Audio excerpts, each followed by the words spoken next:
खजुराहो भारत का केवल गौरव नहीं है। यह अतिशयोक्ति नहीं होगी अगर मैं कहूं कि खजुराहो तो विश्व का गौरव है। और हमारे लिए सबसे महत्वपूर्ण, खजुराहो मध्य प्रदेश का एक तौर से प्रवेश द्वार है। प्रवेश द्वार मध्य प्रदेश के लिए, उत्तर मध्य प्रदेश के लिए केवल नहीं, लेकिन मध्य प्रदेश की संस्कृति की क्षमता का प्रवेश द्वार है। मध्य प्रदेश की धार्मिक विविधता का प्रवेश द्वार है। मध्य प्रदेश की कला की क्षमता का प्रवेश द्वार है। तो खजुराहो की एक पैठ, एक महत्वपूर्णता मध्य प्रदेश के इतिहास में रही है, मध्य प्रदेश की वर्तमान में है और मध्य प्रदेश के भविष्य में भी रहेगी। पर इसको ठीक तरीके से समझने के लिए पहले हमें खजुराहो का इतिहास को समझना होगा। और खजुराहो शब्द खजूर से प्रेरित है। हमारे चंदेल वंशी राजाओं ने जब मंदिरों का निर्माण इस क्षेत्र में किया था,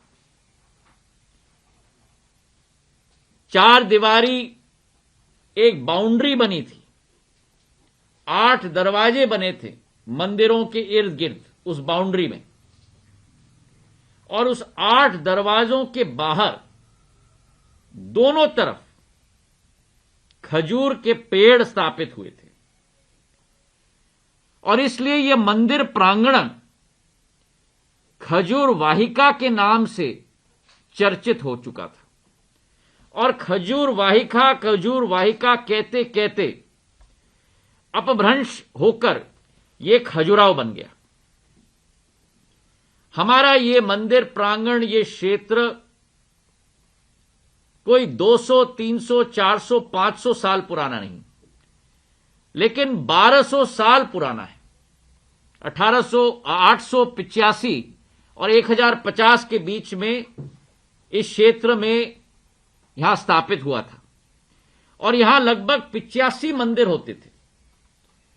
और 85 मंदिरों के साथ साथ यह आश्चर्य की बात है कि यह 20 वर्ग किलोमीटर में स्थापित था।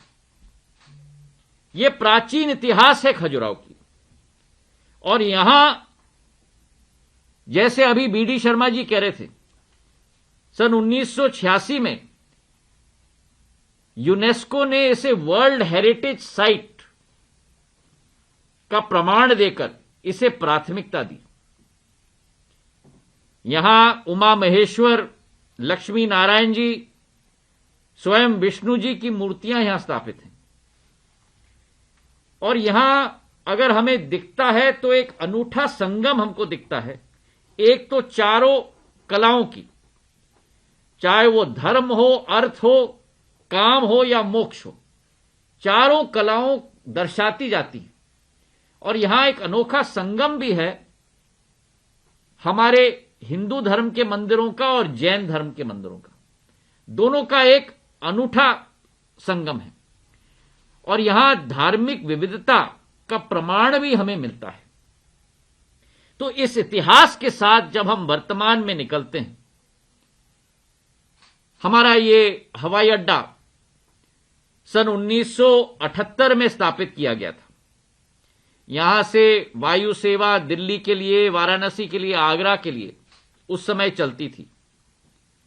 और जैसे जैसे साल बीते गए, जो एक तरीके से एक प्राथमिकता से वंचित खजुराहो रह गया था, प्रधानमंत्री नरेंद्र मोदी जी के नेतृत्व में 2016 में यहां आधुनिक फैसिलिटीज स्थापित करने का प्रयोग और प्रमाण शुरू हुआ। इंस्ट्रूमेंट लैंडिंग सिस्टम यहां स्थापित हुई 2016 में। नया टर्मिनल भवन बना है, नाइट लैंडिंग की फैसिलिटी दी गई है।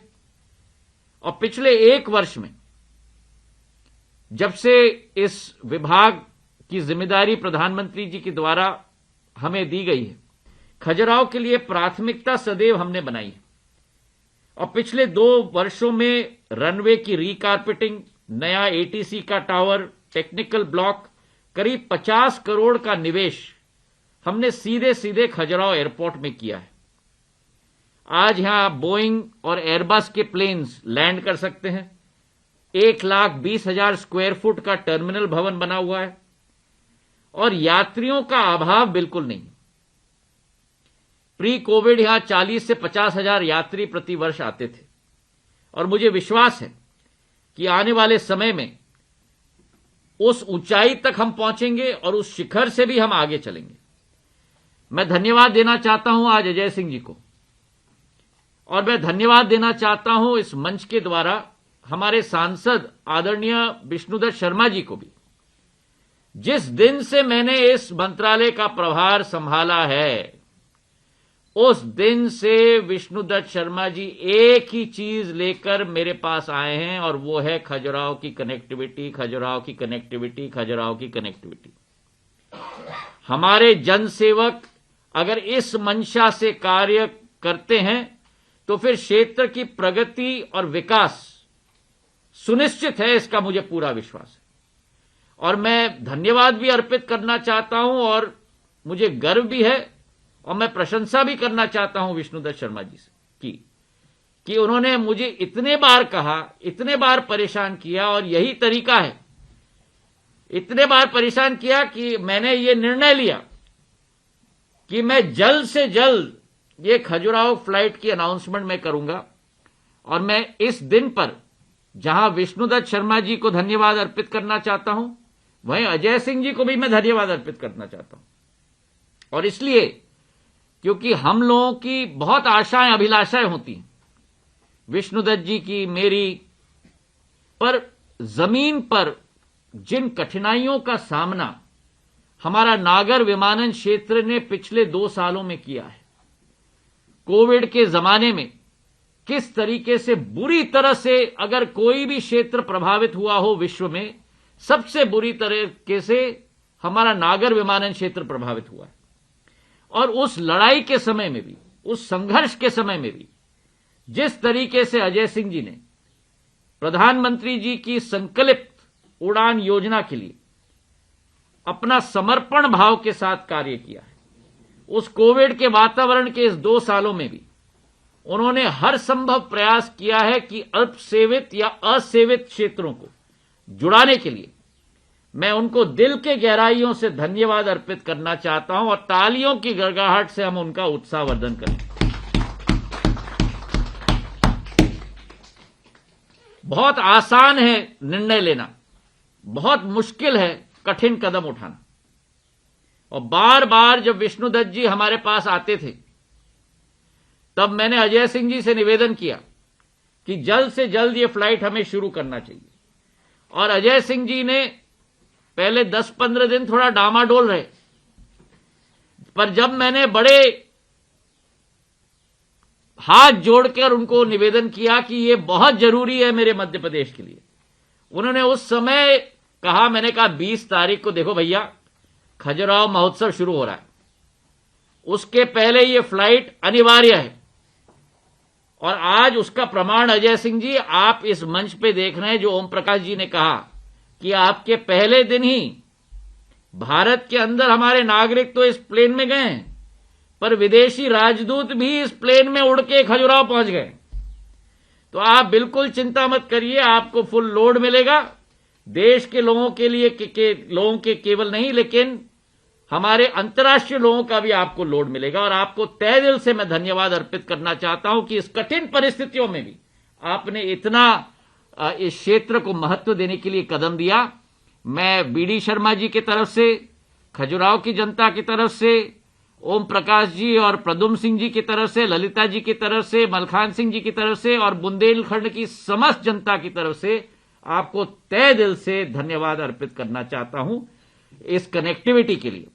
क्योंकि सामान्य तौर पर यह मैं कहना चाहता हूं कि 40 साल पहले जो रेल सेवा की कनेक्टिविटी के साथ देश का नागरिक जुड़ता था, आज वो नागर विमानन क्षेत्र की कनेक्टिविटी के आधार पर हर नागरिक जुड़ता है।